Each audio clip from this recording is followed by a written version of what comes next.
Should you borrow money to invest? Should you borrow to invest in stocks or bonds or real estate or crypto or other businesses? It's a really complicated question. Everyone's financial situation is different. If you stick around, I'm going to discuss whether you should borrow to make investments.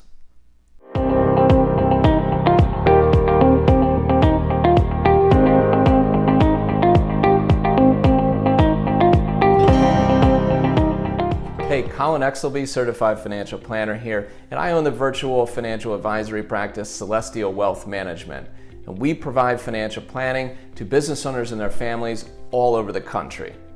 Okay, I get this question from friends, family, colleagues, clients all the time. Should you borrow money to invest? It's a really complicated question, and every financial situation is different.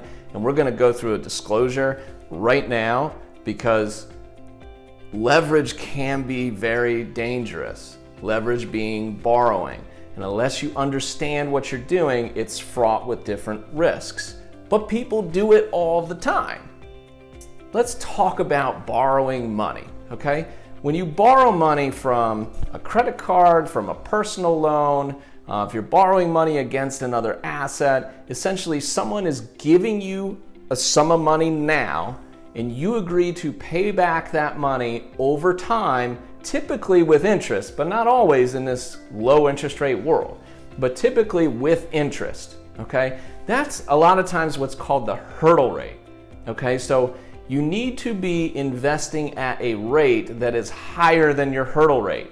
So if you're borrowing money at 2%, it doesn't make sense to take that money and put it in checking, savings accounts, and CDs that are making less than 2%. You want to make sure that the investments that you're looking at over time theoretically would earn more than that money.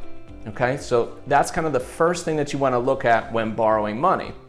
Second thing you want to look at is, what are the terms of the loan? How long is that loan for?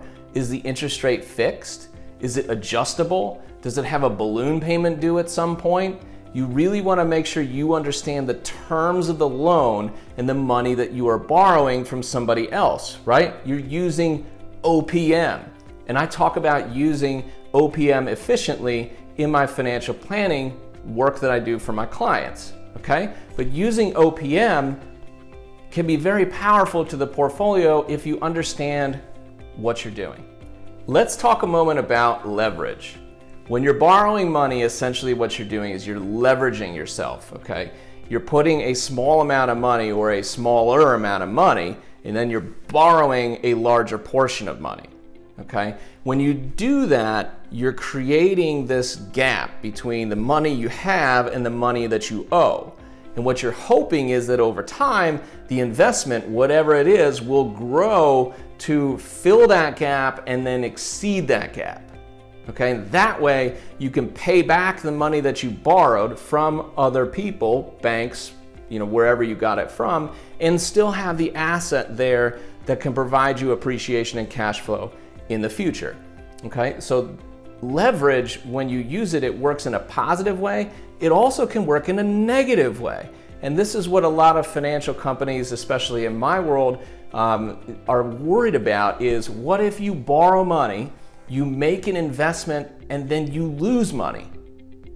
So you put some amount of money in for the investment, then you borrowed money from someone else and you're paying interest, okay? The investment goes down theoretically. You could end up owing more than the investment is worth. That happened during the financial crisis in 2008 and the housing market that was going on at that time, where a number of people ended up owing more on the property than it was worth. Created all kinds of issues within the economy and within people's personal finances. But the risk is that you would have to pay back what you borrowed with money that has to come from somewhere else because the asset isn't worth as much. So leverage, it can work both ways. And you want to understand that when you're borrowing to make investments, that leverage can expand things and it can also expand losses. So you want to be careful about that.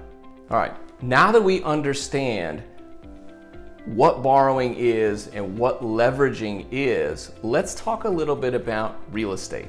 Let's talk about the home that you own. Many cases, people, especially with a first or second home, people will borrow money to buy that home. And a lot of times the down payment can be nothing, 3%, 5%, 10%, 20%, but you're putting a small amount of money down and you're borrowing a lot of money, especially at the beginning of the loan. That's providing you with this leverage. One of the reasons that you see people in real estate who are often, if they're making smart decisions, are profiting through real estate, one of the big components of that is the leverage, because they don't have that much of their own money invested. They're borrowing other people's money to make a greater return on the small amount that they have invested. So people that talk about the great returns out of real estate, a lot of times the great returns out of real estate happen because over time, properties generally appreciate. But when you're borrowing and making your money 5x or 10x or 15x, you're multiplying that factor. So say, for example, you invested $10,000 and you bought a $100,000 property, right? You put down 10%. That means 90% of that asset in the beginning is coming from OPM, other people's money. Over time, what you hope is as you pay down that mortgage, the value, your equity goes up over time. And as the property appreciates, your equity goes up over time. So what happens if 10 years down the road, you now have a property that's worth $150,000 and you've paid down some of that principal. So instead of owing $90,000, you owe $80,000. Okay, say you sell that property. $150,000, you net out of it. We'll assume that there's no closing costs, but we always know that there are. You get $150,000. You pay off the $80,000 mortgage. That leaves you with $70,000. What did you start with? 10. And what did you pay into it in principal over those 10 years? Another 10. So you invested total over that 10-year period, $20,000 plus the interest. And you just made all of that money on the property. How much of that was due to appreciation and how much of that was due to the leverage that you had? When investing in real estate and it's your own primary home, typically nobody has a problem with it. As long as you can provide the financials showing that you can do it. When you invest in a second home or an investment property, the lending standards are a little bit more stringent. You typically have to put a little bit more money down, but you still benefit from that leverage factor. And if you're getting a 30-year loan, you've got time to weather any storm that happens in a financial markets. You know, the real estate property, it may not go up all the time. It may go down sometimes. But over time, it gives you the ability to weather storms, have that property potentially appreciate. Hey guys, what's up? Today is the day. The brand new ebook I've been working on over the past few months is available.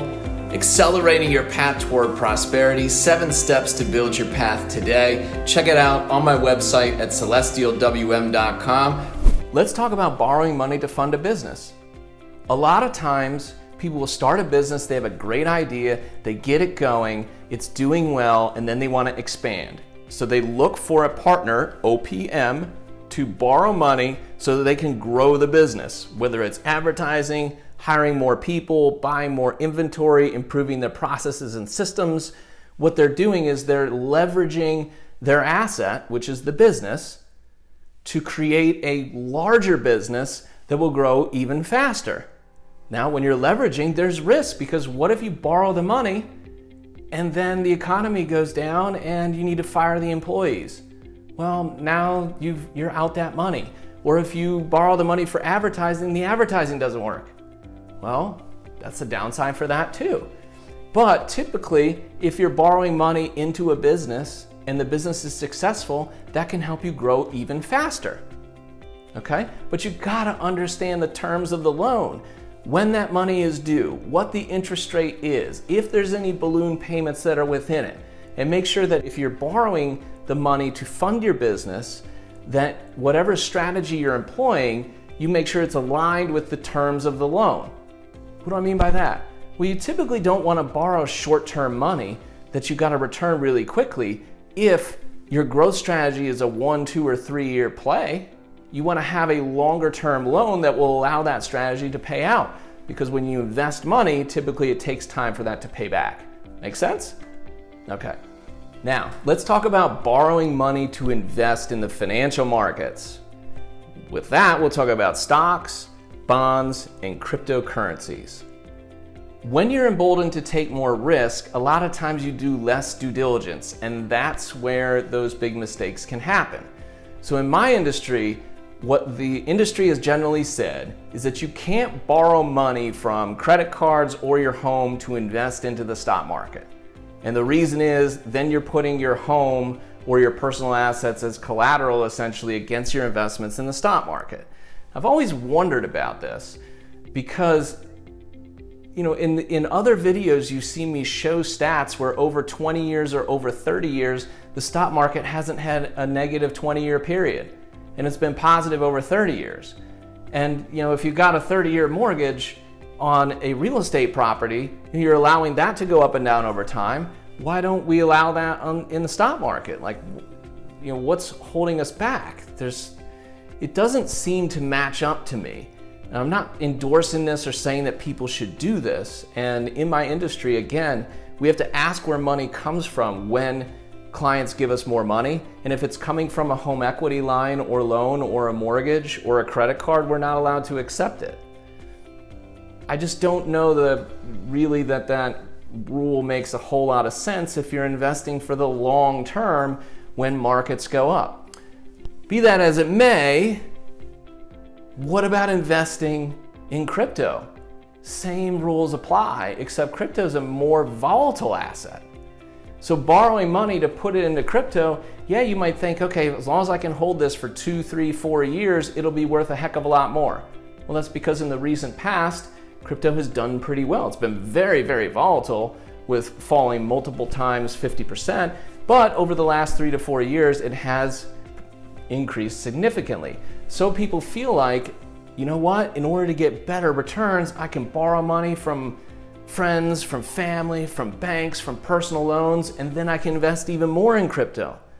Okay, if you have a time horizon that's long enough and the money doesn't have to be paid back quickly, that can really benefit you over time. However, if that loan does come due and crypto happens to be down at that time, you may have a problem. You may have to sell when you don't really want to in order to get the funds to pay back the money that you borrowed. So there are risks involved and significant ones. But I also don't understand why in real estate it's not frowned upon to borrow money to invest into property.